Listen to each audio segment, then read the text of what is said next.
नमस्कार। मौसम चलवा चैनल पर आपका स्वागत है। बात करेंगे राजस्थान के मौसम के बारे में, जिसमें आपको जानकारी देंगे कि अगले 24 घंटों के दौरान क्या स्थिति रहेगी राजस्थान के क्षेत्रों की। आज 9 अक्टूबर 2025 का दिन है। सुबह के 8 बजे का मौसमी विश्लेषण है। अभी के मौसमी विश्लेषण में देखिए तो क्या स्थितियाँ बनी हुई है, मौसमी प्रणालियाँ क्या बनी हुई हैं, आगामी दिनों में बंगाल की खाड़ी में क्या स्तर बन सकता है मौसमी प्रणाली को लेकर। यहाँ पर देखें तो उच्च दबाव की गतिविधियों का एक बड़ा प्रभाव यहाँ पर अफगानिस्तान, ईरान, पाकिस्तान और राजस्थान तक के क्षेत्रों तक, उत्तरी अरब सागर तक अपना प्रभाव दिखा रहा है। और उच्च दबाव की हवाएं राजस्थान के उत्तर पश्चिम से लेकर पश्चिमी मध्य भागों तक, अरावली के आसपास तक उतर रही है, जो कि एक दबाव बढ़ा रही है और निचले स्तर पर बनी हुई नमी कोहरे या हल्की धुंध का कारण भी बन रही है। और तापमान में जो है कमी देखने को मिल रही है। न्यूनतम तापमान में अरब सागर के पश्चिमी मध्य भागों पर एक निम्न दबाव का क्षेत्र बना हुआ है, जो कि एक शक्ति तूफान के रूप में आगे बढ़ा था और अब ये कमजोर होकर निम्न दबाव के रूप में है। उत्तर प्रदेश के पूर्वी मध्य इलाकों के आसपास एक चक्रवाती सिस्टम है जो WD से प्रेरित है। वहीं यहाँ पर अफगानिस्तान के क्षेत्रों के आसपास से लेकर उत्तर पश्चिमी हवाओं का रुख आगे दिनों में बना रहेगा। और जेट का झुकाव फिलहाल जो है उत्तर की ओर दक्षिण में उच्च दबाव का क्षेत्र बना रहेगा। इधर बांग्लादेश के दक्षिण के आसपास एक चक्रवाती सिस्टम है और पूर्वोत्तर राज्यों पर भी देखें तो यहाँ पर भी एक चक्रवाती सिस्टम बना हुआ है। वहीं बंगाल की खाड़ी के दक्षिण पश्चिमी क्षेत्रों के आसपास एक चक्रवाती सिस्टम बना हुआ है। और WD की स्थिति देखें तो अब जो है ये आगे निकल गया है उत्तर पश्चिम भारत के क्षेत्रों से। आगामी दिनों में इसके पूर्वोत्तर राज्यों की ओर कुछ बारिश देने की संभावना है, मध्यम तेज कहीं मूसलाधार।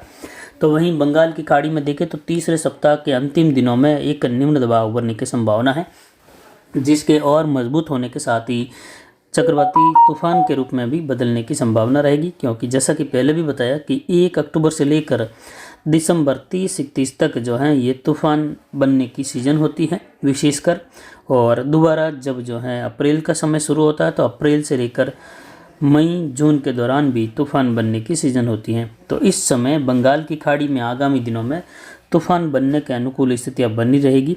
विशेषकर देखें तो ये जो सीज़न है चल रहा है, शुरू हो गई है, सीज़न की शुरुआत है, लेकिन लगभग चौथे सप्ताह की शुरुआत में तूफान बनने के अनुकूल स्थितियाँ और प्रभावी होने जा रही हैं। क्योंकि मध्य अक्टूबर के बाद एमजो की स्थिति का सपोर्ट हिंद महासागरीय क्षेत्रों को फिर से मिलेगा, जिससे फिर से कई सिस्टम एक्टिवेट होंगे।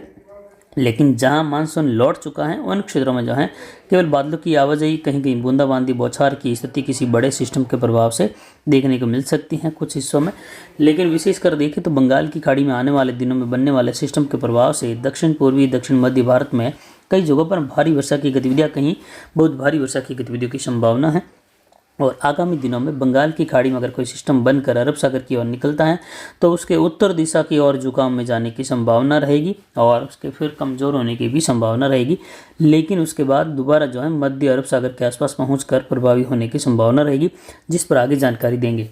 पिछले 24 घंटों में अधिकतम तापमान बढ़कर 38.47 डिग्री सेल्सियस रहा। न्यूनतम तापमान में घटत हुई और यह 16.19 डिग्री सेल्सियस रहा। इस सीजन का सबसे कम तापमान दर्ज किया जा रहा है, जो कि पिछले सर्दी के दौर से लेकर अब तक देखें तो ये 16 डिग्री के आसपास जो है अब पहुंचा है। यानी अक्टूबर के आज 9 तारीख को न्यूनतम तापमान 16.19 डिग्री सेल्सियस रहा। वायु दबाव की स्थिति देखें तो 1015 मिलीबार के आसपास हैं, जो कि अधिकतम है पिछले मार्च के बाद से लगाकर देखें तो ये अब तक जो है अधिकतम दर्ज की जा रही है अक्टूबर की शुरुआत में। जैसा कि बताया कि WD आगे निकल चुका है और उच्च दबाव का एक बड़ा प्रभाव और उच्च दबाव की हवाएं उत्तर पश्चिम भारत के क्षेत्रों पर उतरती हुई यहाँ पर दबाव बढ़ा रही है, जिससे निचले स्तर की बनी हुई नमी निचले स्तर पर ही धुंधला मौसम बनाए हुए हैं पिछले 2 दिनों से। आज भी जो है राजस्थान के कई भागों में जो तापमान तो बढ़ेगा 38 से 39-40 डिग्री के बीच में भी आगामी 2-3 दिनों के दौरान, लेकिन न्यूनतम तापमान में घटत भी रहेगी।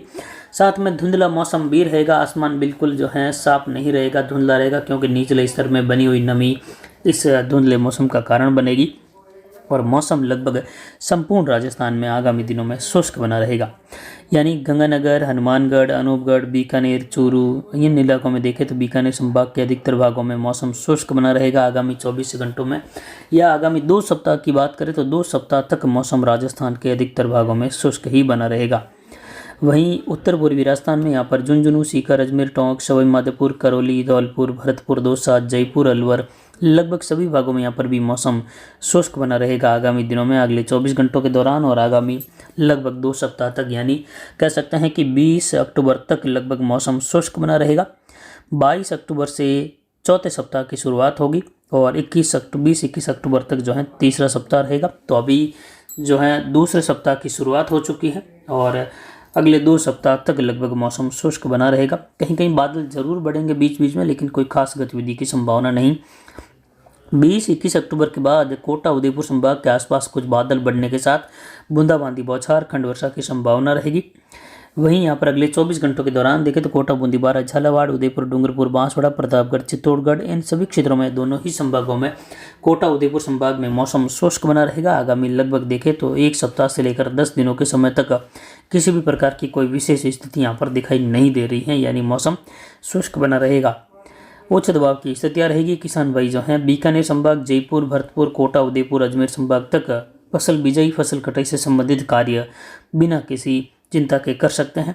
जोधपुर संभाग की बात करें तो जोधपुर पोखरण फड़ौदी से लेकर बालोतरा बाड़मेर जोधपुर और जालोर सांचौर सिरोही पाली के क्षेत्रों में संपूर्ण भागों में मौसम शुष्क बना रहेगा।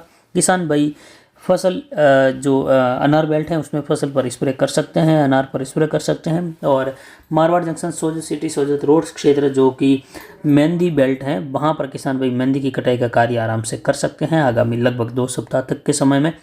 और जिनको बिजाई का कार्य करना है, चने की बिजाई या सरसों की बिजाई का कार्य, वह किसान भाई इस समय बिजाई का कार्य कर सकते हैं। बाकी पाली के जो पश्चिमी दक्षिण पश्चिमी इलाके हैं वहाँ पर जो है अधिकतर भागों में खेतों में अभी भी जल भरा पड़ा है, जिससे इन क्षेत्रों में चने की बिजाई का कार्य इस बार जो है बड़े पैमाने पर नहीं होगा। यानी बड़ा जो इस क्षेत्र है वह बिल्कुल ही जो चने की बिजाई का कार्य होता है इन क्षेत्रों में हर साल, वहाँ इस बार जो है लगभग हर साल के मुकाबले केवल 10% बिजाई मात्र होने की उम्मीद है। आगामी दिनों में यहाँ पर सेवज गेहूं यानी असिंचित गेहूं की बिजाई होने की भरपूर संभावना और भरपूर मात्रा में यहाँ पर असिंचित गेहूं की बिजाई का कार्य होगा लगभग जो है नवंबर मध्य के आसपास जाकर।